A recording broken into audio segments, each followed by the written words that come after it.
Assalamualaikum warahmatullahi wabarakatuh.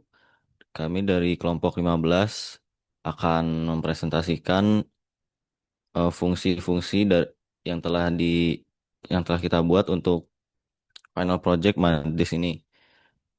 Sebelumnya eh, kita akan memperkenalkan diri dulu.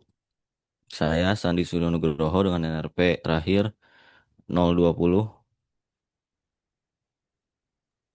Saya Muhammad Farid Wisdan dengan NRP terakhir 042. Saya Fauzan Tamar Mufaza dengan RP terakhir 035. Untuk problem pertama itu kita akan membuat fungsi scoring customer lead. Jadi ini tuh adalah seperti fungsi untuk menghitung skor potensi sebuah customer itu akan kembali kembali ke membeli barang-barang kita atau tidak. Jadi latar belakangnya banyak calon customer dengan potensi berbeda-beda yang membuat tim marketing membutuhkan sistem scoring untuk menentukan prioritas agar strategi pemasaran lebih efektif. Nah, kita di sini akan menjelaskan tujuan manfaat, lalu fungsinya dan juga hasil pengujiannya. Kemudian tujuan dan manfaat kita membuat fungsi ini tuh, pertama tujuannya kita untuk membuat fungsi untuk menghitung skor calon customer berdasarkan beberapa variabel dan juga menentukan prioritas marketing berdasarkan skor. Kemudian manfaatnya itu untuk efisiensi marketing, fokus pada lead yang berpotensi tinggi, dan juga meningkatkan konversi dan penjualan. Nah, untuk fungsi ini kita eh, ada namanya kayak fungsi scoring gitu. Jadi ada persenan buat parameter-parameternya. Misalnya skor pendapatan tuh dapat persenan 40%. Umur tuh dapat 20%, 30% tuh frekuensi dan 10% pernah beli. Nah, jadi kita tuh cara ininya kita lihat yang mana yang paling kecil antara pendapatan atau si maksimumnya, habis itu dibagi maksimumnya, habis itu dikali ke scoringnya. Nah, sama umur juga kayak gitu, frekuensi juga dan pernah beli juga. Nah, habis itu nanti kita nentuin kalau misalnya skornya di atas 80, nanti itu termasuk kategori hot lead. Habis itu misalnya skornya di atas 50 tuh disebutnya warm lead. Selain itu cold lead gitu. Nah, untuk visualisasinya eh, ada di sini. Nah, contoh misalnya kita masukin Asep gitu. Asep kita Asep pendapatannya 10 juta per bulan. Umurnya 15 tahun, contoh. Bisnis dia sering ke toko 40 kali dan dia pernah beli. Kita hitung skor. Nah, leadnya si Asep ini 84% dengan perhitungan yang sama seperti tadi. Oke. Baik, selanjutnya untuk yang permasalahan kedua terkait sorting dan searching inventaris barang. Di mana dalam suatu dunia bisnis itu atau perusahaan itu pengelolaan inventaris barang yang besar itu dan tidak terlalu bisa menjadi tantangan yang signifikan. Tanpa adanya sistem yang terorganisir dengan baik, proses pencarian barang yang dibutuhkan akan memakan waktu yang lama dan tidak efisien. Sehingga hal tersebut dapat mempengaruhi produktivitas operasional perusahaan dan meningkatkan kemungkinan kesalahan manusia dalam proses pencatatan dan pencarian barang. Nah, oleh karena itu kami memberikan solusi, yaitu berupa algoritma sorting dan searching untuk mempercepat proses pengelolaan data inventaris. Sorting itu sendiri merupakan pengurutan data yang akan membantu dalam menyusun barang-barang berdasarkan kategori tertentu. Sementara searching atau pencarian akan memungkinkan pencarian barang dengan lebih cepat dan efisien dengan menggunakan algoritma yang tepat seperti word search atau word search untuk sorting.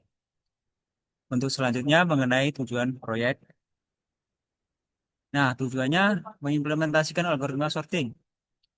Menggunakan algoritma sorting seperti Mass Search atau Quick Sort untuk mengurutkan data inventaris agar lebih terstruktur dan mudah diakses. Selanjutnya, mengimplementasikan searching, binary search atau linear search, di mana untuk menggunakan algoritma searching seperti binary search atau linear search itu dapat mempercepat proses pencarian barang yang diperlukan. Selanjutnya, dengan tujuan menggunakan konsep rekursif untuk memecah masalah menjadi masalah yang lebih kecil dan menyelesaikannya dengan lebih efisien. Pada bagian manfaat, kita bisa memperoleh manfaat di antara lain inventaris barang menjadi lebih teratur. Sorting itu sendiri akan membantu mengurutkan inventaris berdasarkan kategori atau parameter tertentu, misalnya nama barang, harga, dan kategori barang, sehingga memudahkan dalam mengelola atau mengakses barang. Kemudian ada pencarian barang menjadi lebih efisien. Dengan data yang terurut, pencarian barang dapat dilakukan lebih cepat menggunakan algoritma searching yang efisien. Yang terakhir, mengurangi human error. Proses manual dalam pencatatan barang atau pengelolaan inventaris seringkali rentan terhadap kesalahan manusia. Dengan mengimplementasikan algoritma sorting dan searching, kesalahan dalam pencatatan atau pencarian barang dapat diminimalisir sehingga meningkatkan akurasi dan konsistensi data inventaris. Selanjutnya, untuk variabel yang digunakan, nah itu ada nama, eh, stok, harga, dan juga jenis. Nah, ini aku mau ngejelasin soal si cara kerja si merge sort gini. Nah, merge sort ini kita kayak membagi dua dari suatu ininya, list-listnya bagi dua, habis itu diurutin bagi dua, diurutin bagi dua, diurutin bagi dua, diurutin. Nah, seperti itu kurang lebih.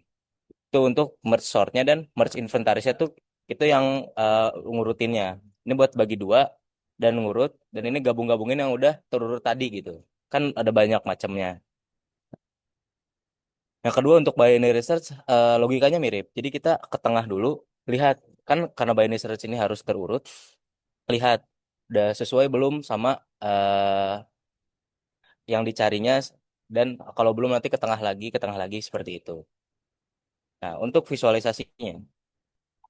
Nah, kita memberikan ada data monitor, keyboard, dan segala macamnya.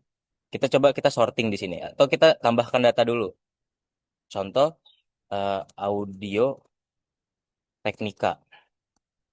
Teknika, jenis barangnya audio, stoknya mungkin kita 10, harganya kita lihat anggaplah 1 juta gitu. Kita tambah. Nah, untuk sorting, kita bisa nge-sorting dari nama, jenis, harga atau barang di tempat visualisasi kami. Kita coba lihat. Tuh, kebagi dua, kebagi dua, kebagi dua. Nah, sudah terurut kan ini. Bisa menggabungkan yang tadi lagi, seperti itu. Nah, dan akhirnya terurut seperti itu. Sudah terurut. Kita juga bisa binary search. Kalau search tuh kita karena harus berurut, jadi kita sudah otomatis nge-sorting di dalam sini. Misalnya kita searching monitor, kita coba search monitor, ya, karena enggak tuh ketemu. Nah, seperti itu kurang lebih. Baik, kurang lebihnya mohon maaf. Berikut eh, terkait final project yang dapat kami paparkan, kurang lebihnya mohon maaf. Wassalamualaikum warahmatullahi wabarakatuh.